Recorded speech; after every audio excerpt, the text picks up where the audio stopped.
Hey, what's up? It's Keith Kalfas, and I want to talk to you about self-confidence and why it's so detrimental and important to growing your own small business and getting it off the ground.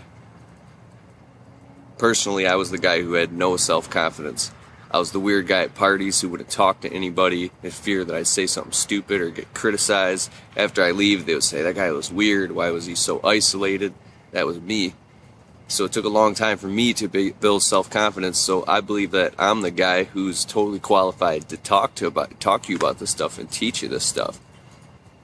So when you're growing your own small business, you might be a great technician or a great landscaper or great at what you do, but until you learn how to have self-confidence in dealing with people and feel it on the inside so it projects on the outside so other people can feel that you're confident in yourself, your business isn't going to go anywhere. Because, unfortunately, you might be great at what you do, but you're in the people business. So being confident with people is the most important thing.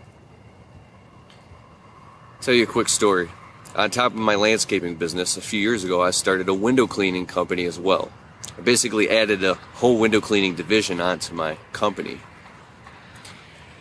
Yesterday was Friday, and I did a window cleaning job. We do window cleaning jobs for like $1,000. This one happened to be $325. It was a pretty nice 2-story home over in Rochester, nice area here in Michigan. And my employees weren't working. I was all by myself. I went in this house like a soldier, confident.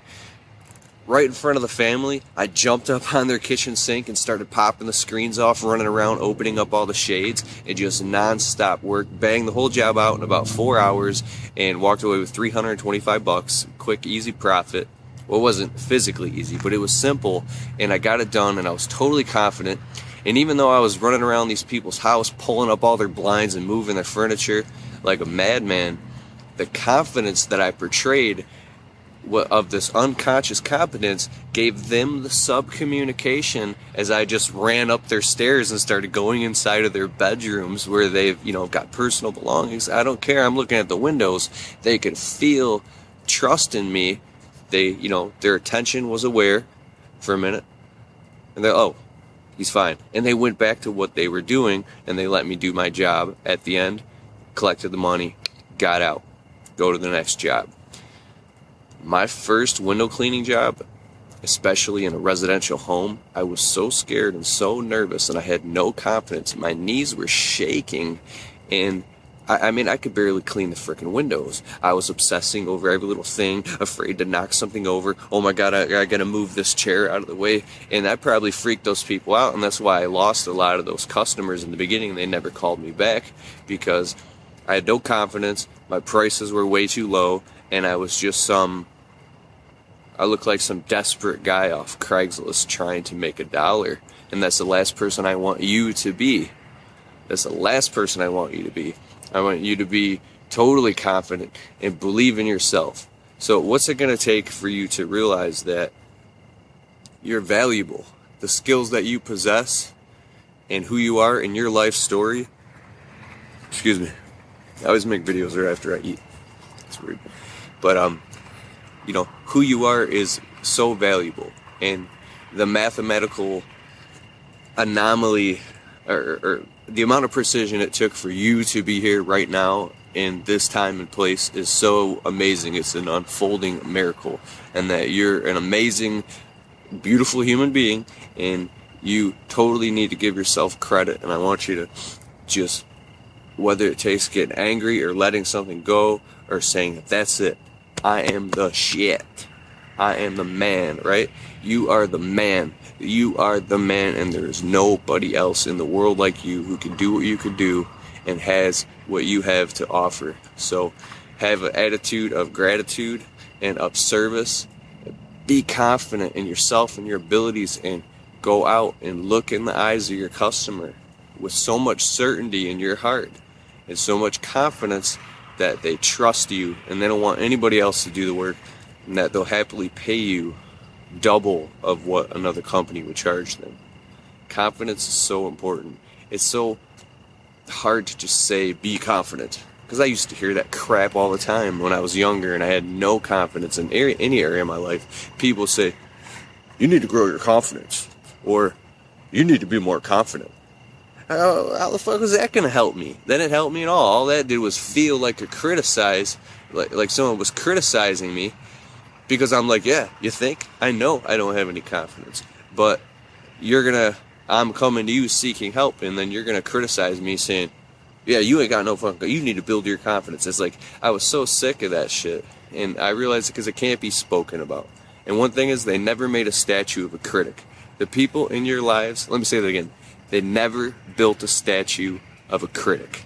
Okay? It's easy to point the finger at other people who are in the arena doing it. Okay? If you're not in the arena, you could sit around all day, point the finger. And people that are like that, got no time for them. Okay? So, Theodore Roosevelt, he said something amazing, that the real credit goes to the men and women who are in the arena, making mistakes and failing and sweating by their brow, working their asses off, and going out and learning through cold hard experiences. Okay, that's where the real credit goes. I was at a family birthday party today. A buddy of mine, his kid turned 1, and his uncle's a multi-millionaire, and I got him outside and I talked to him. This guy's multi-millionaire, and I started asking him questions about business. And he said, you know what, Keith? You're the one out of his friends I know you're going to make it. You know why? Because you're always coming up asking me questions, but you're not afraid to go out and do it and get in the arena. And I said, yeah, but I got more questions. How do you become wealthy? How do you actually get to that point? He said, you can read 1,000,000 books, and they're great, and you can learn a lot. But you got to go through those ups and downs. You got to go through the painful process. You got to go through the process and learn it all, and not be afraid to mess up and look like a jackass. Not be afraid to fail. There's something called transition anxiety, or transition vulnerability, which is when you go through a transition to a new area of life or business or anything, it's different. The ego is afraid of change, and it wants to stay the same to protect itself. So when you go into something new that you've never done before, your senses get heightened, and you can get fearful, and you're very, very vulnerable to attack, to criticism, to messing up and looking like a dumbass, to failing, to losing money, to coming home with nothing in your hands for working so hard. And I understand, because I've been there, okay? If you get to the point where you're not afraid of transition, and you're not afraid of change, and you're not afraid of uncertainty, and you can comfortably live with that, then you can grow and be successful.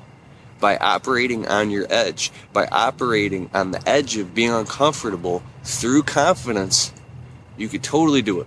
Anthony Robbins said, the quality of your life is directly proportional to the amount of uncertainty you can comfortably live with. And you can't go through that without having self-confidence, or you're going to crumble every time and not be able to get up and go again. Chinese proverb, fall down 99 times, get up 100. Fall down 99 times, get up 100. The confidence in yourself that you know that you are the man, and your spirit is growing within, and you could do, have, and be anything you want to be in your life by believing in yourself and picturing yourself, because you only get what you picture. You only get what you picture. Casting a picture of yourself and the life that you want to have out into the future and living into that picture is the only way you're going to get it. You feel that right there? That's self-confidence. High self-esteem doesn't exist either. It's only the lack of low self-esteem. Just being in the moment without perpetuating and cycling images and pictures and scenarios of the worst possible case situations that are going to take you down. That's where low self-confidence comes from, is thoughts and pictures in your head of all the criticism is in your life since childhood of being told no. It's funny that when you're a kid, or you go up to a little kid or anything, you say, you could be anything you want to be, little Joey. Anything. You could be an astronaut. You could be a great physicist. You could be the president of the USA. And then once the kid is a teenager, or he's in his 20s, he's trying to chase a big dream, they're telling him, oh, don't be such a big dreamer. Get a job in a factory. Why don't you go back to school and get your degree, Joey? Why don't you stop being such a dreamer? It's bullshit.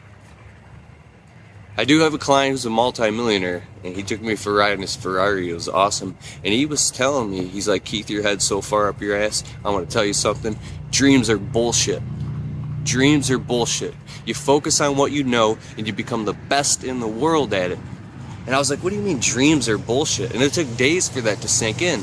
Because when you're a dreamer and you're always thinking about the pie in the sky, oh, I'm going to be a multi-millionaire, and all that stuff, unless you have strategies and steps from that point. Now, I'm not a millionaire. I'm not qualified to talk about that. But just really think about that. Dreams are bullshit.